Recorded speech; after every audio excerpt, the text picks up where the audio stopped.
Hello friends, good morning. In the unit on static relays, so far I have explained what is static relays, advantages, limitations. Then I had explained comparators, types of comparators, that is phase comparator and amplitude comparator, duality of comparator. Then in my last lecture I had explained how to realize cosine and sine comparator characteristic using static relay principle. Now I will explain how to realize different relay characteristics using static relay principle. So here I will explain overcurrent relay, all types of overcurrent relays, then differential relay, directional overcurrent relay, and all types of distance relays. So let us start with the first one, that is overcurrent relay, under heading generation of different relay characteristics using static relay principles. First is overcurrent relay. Now let us take the brief review of what is overcurrent relay. These are the relays which operate when relay current exceeds or becomes greater than pickup of the relay. Pickup current is the minimum value of current at which relay operates. So when the relay current becomes more than pickup value, the relay operates. This operation is irrespective of direction of current flow. Now in general, the overcurrent relays are classified into three categories: instantaneous relay, definite time overcurrent relay, and inverse characteristic relay. Inverse characteristic relays are further classified as IDMT, that is inverse definite minimum time relay, very inverse relay, and extremely inverse relay. Now here are the characteristics of these basic three relays. Instantaneous relays. These are the relays which operate when current becomes more than pickup of the pickup value, but operate without any time delay. Therefore, the name is instantaneous relays. When we draw the characteristic of relay current versus this is operating time. Along x-axis we are taking relay current, along y-axis we are taking operating time. So when relay current becomes more than pickup of the relay operates without any time delay, that is instantaneous. So first one is the characteristic of the instantaneous relay. Second is definite time overcurrent relay.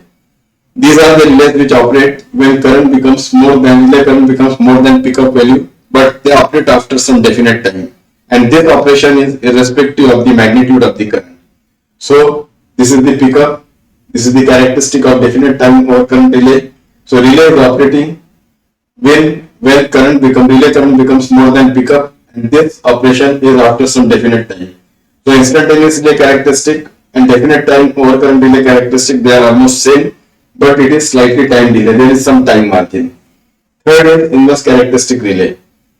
These relays also operate when relay current becomes more than pickup, but the operating time is inversely proportional to the magnitude of the current. So higher the magnitude of the current, lower will be the operating time. So this is the characteristic of inverse characteristic relay.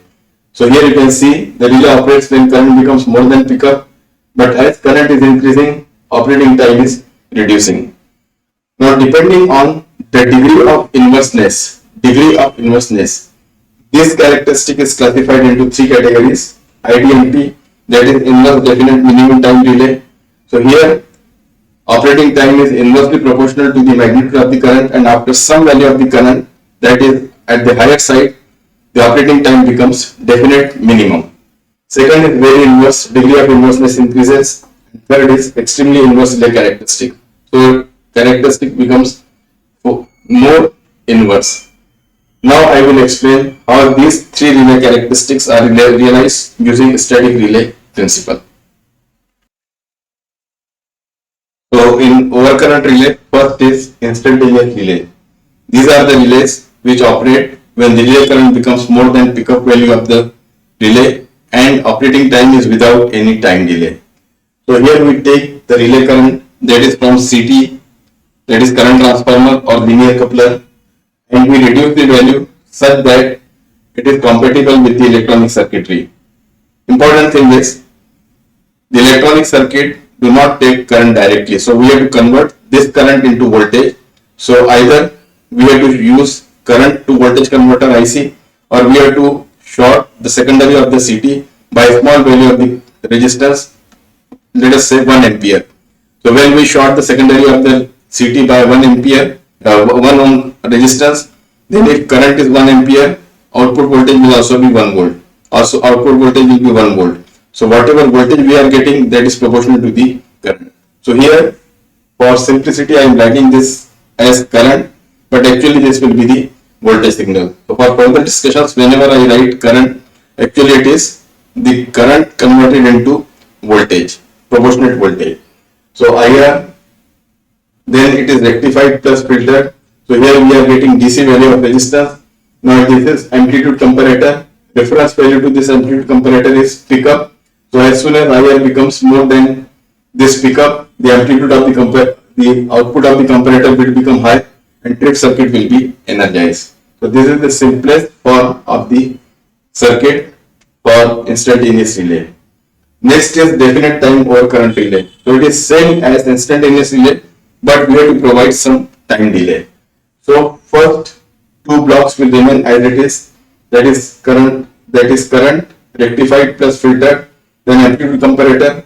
So here output of this amplitude comparator will become high when relay current becomes more than pickup, and then it activates the time delay circuit, and after some time delay its output will become high, and that is energizing the trip circuit. So this is how instantaneous relay and definite time over current relay characteristics are realized. Next is inverse time characteristic. Next is inverse time characteristic relay. These are the relays which operate when the relay current becomes more than pickup, but operating time is inversely proportional to magnitude of the current. So higher the current, less will be the operating time. So block diagram for generating or realizing this characteristic is like this. Current from CT, rectified plus filtered current, then it is given to integrator. Now here we are getting the step type of input, and output of the integrator, if it is step input, it is output of the integrator will be ramp type of input, ramp input. So input is step input, output will be ramp input. So this is how it is working. Here I have taken time along x-axis and current along y-axis. Now let us say this is the pickup value of the current. If current magnitude is I1, so I1 will be step input, it is converted into ramp. So it is increasing like this. Now here I1 is less than I pickup, so it is never attaining, never going be, it will not go beyond the magnitude of the pickup. If I2 is the input current, say that is equal to pickup, then it will attain the pickup value at this time. If now I3, I4, I5, these I am considering as the currents higher than the pickup value. They are step input such that I3 is less than I4, it is less than I5. So they are converted into ramp signal. Now you can see here I3 is attaining the pickup value at time T3. I4 is attaining the pickup value at time T4. I5 is attaining pickup value at time T5. So here I5 is greater than I4, it is greater than I3, but operating time, that is time at which these ramp outputs of the integrator are attaining the pickup value is T5 less than T4, it is less than T3. So here signal will be for current I3. This IR will become more than I pickup at time T3. So output amplitude comparator will become high and trip circuit will be energized. If current input is I4, output of this integrator will become more than pickup after time T4. So after time T4, amplitude comparator will become, output of amplitude comparator will become high, and so on. So inverse type of characteristic will be realized according to this principle. I5 greater than I4 greater than I3, T5 less than T4 less than T3. So this is how the inverse time characteristic can be realized. Now I will explain the realization of directional overcurrent relay characteristic. Directional overcurrent relay characteristic. Now these are the relays which operate when current becomes more than pickup, relay current becomes more than pickup, and relay current is in the trip direction. So when both these conditions are satisfied, then directional overcurrent relay operates. Now in order to cause the operation, first directional element operates, then only the overcurrent element can operate. So here, if you recall, the phasor diagram of the directional element, then the characteristic will be like this. VR we take as reference. Then if current is in between the theta 1 and theta 2, the direction of the current, the angle of the current with respect to voltage reference is between theta 1 and theta 2, then the relay operates. That is, above this it is trip region. So trip condition is theta 1 should be less than angle of IR with respect to VR. It should be less than theta 2. So this characteristic first we have to realize to generate the directional element characteristic. Now please recall the cosine comparator characteristic. For cosine comparator, two input signals we have denoted by SP and SM. SP is the reference signal and SM is measured signal.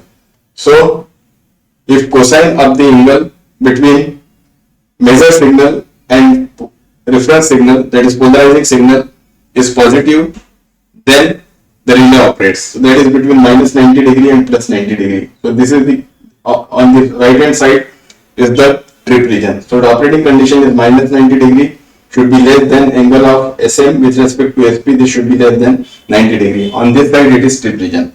Now if we want to realize the sine relay characteristic from this cosine relay comparator, then we have to just rotate this SP by 90 degree in anti-clockwise direction. So complete characteristic will be rotated by 90 degree in clockwise direction. So operating condition will become 0, should be less than angle of SM with respect to SP. This should be less than 180 degree. So if we rotate this characteristic by any angle, we get a straight line for which total 180 degree will be operating region. So if we rotate this characteristic by some angle, we will get this characteristic. So to realize the directional current characteristic, we just need a phase angle comparator, not sine comparator, not cosine comparator, but some phase angle comparator in which we have to make the angle, this first angle is equal to theta 1 and the second angle is equal to theta 2. So I will write the phase comparator just for the directional element, in which the condition will, operating condition will be this one. Theta 1 should be less than angle of IR with respect to VR. This should be less than theta 2. Now let us combine these two characteristics. Let us see the realization of directional overcurrent relay characteristic. This requires two elements. One is directional element, that is nothing but phase comparator. So for phase comparator we require two quantities, VR and IR. So operating condition of output of the phase comparator will become high when theta 1 will be less than angle of IR with respect to VR, and this should be less than theta 2. That is, directional condition is satisfied. Second, IR we are giving two inverse characteristic relay. This complete block diagram will consist of three components. One is rectifier plus filter, second is integrator, and third is comparator. So output will become high when IR become more than I pickup, and operating time will be inversely proportional to I2. So directional condition is satisfied, overcurrent condition is satisfied, then both these are given to AND gate. The output of AND gate will be high when both the inputs are high, that is 1-1 condition is satisfied, then output of AND gate will become high. And when output of AND gate becomes high, trip circuit will be energized. So if any one of the condition is satisfied, then input to the AND gate will be 1-0 or 0-1, and output of AND gate will not be high. So output will be high when both these conditions are satisfied, and after that only trip circuit will be energized. So this is how the directional overcurrent relay characteristic is realized. Next I will explain realization of differential relay and percentage differential relay characteristic. Differential relay. I will explain first a simple differential relay. So operating condition is when differential current, that is current entering the protected zone minus current leaving the protected zone, so I1 minus I2 becomes more than pickup of the relay, then relay operates. So any relay, it may be instantaneous relay, definite time current relay, or instantaneous relay. When connected in the differential circuit, it acts as differential relay. So we require two currents, I1, I2. So obviously we will convert this into voltage signals. So I1, I2, both are rectified plus filtered. So here we are getting DC current I1, DC current I2. These two currents are given to subtractor. Output will be I1 minus I2. it is given to comparator where reference is pickup of the relay. So when I1 minus I2 becomes higher than pickup, then trip circuit will be energized. That is, comparator output will become high and trip circuit will be energized. This is how the differential relay, simple differential relay is realized. Now I will explain how to realize percentage differential relay, that is also called as biased differential relay. Next is percentage differential relay, that is also called as biased differential relay. Here operating condition is I1 minus I2 should be greater than B times I1 plus I2 by 2. I1 minus I2 is differential current, I1 plus I2 by 2 is mean circulating current, and B is biased. When we plot the characteristic of this relay by taking mean circulating current along x-axis and operating current along y-axis, we get a straight line which is having slope is equal to B. Above this it is operating region and below this it is selling region. Now sir, block diagram to realize this condition or this equation. I1, I2 we take from the secondary of the CT and we short circuit the secondary of CT by 1 ohm resistance, that is low impedance, low value resistance. So we get voltage signal proportional to current I1 and I2. These signals are rectified plus filter, rectified plus filter. So here we get I1, here we get I2. Both these signals are going to adder as well as subtractor. So output of the adder will be I1 plus I2. Output of the subtractor will be I1 minus I2. Now this adder's output we have to amplify by B by 2. So we give the signal to amplifier which is having gain of B by 2. So here we get signal I1 plus I2 into B by 2. And here we are getting I1 minus I2. And we are feeding these two signals to comparator, that is amplitude comparator. So when B times I1 plus I2 by 2 becomes more than I1, here I will make correction. This will be going to negative of the comparator and this is going to positive of the comparator. So when I1 minus I2, that is going to positive of the comparator, becomes more than I1 plus I2 into B by 2, then output of the comparator will become high and trip circuit will be energized. So this is how the percentage differential relay characteristic is realized.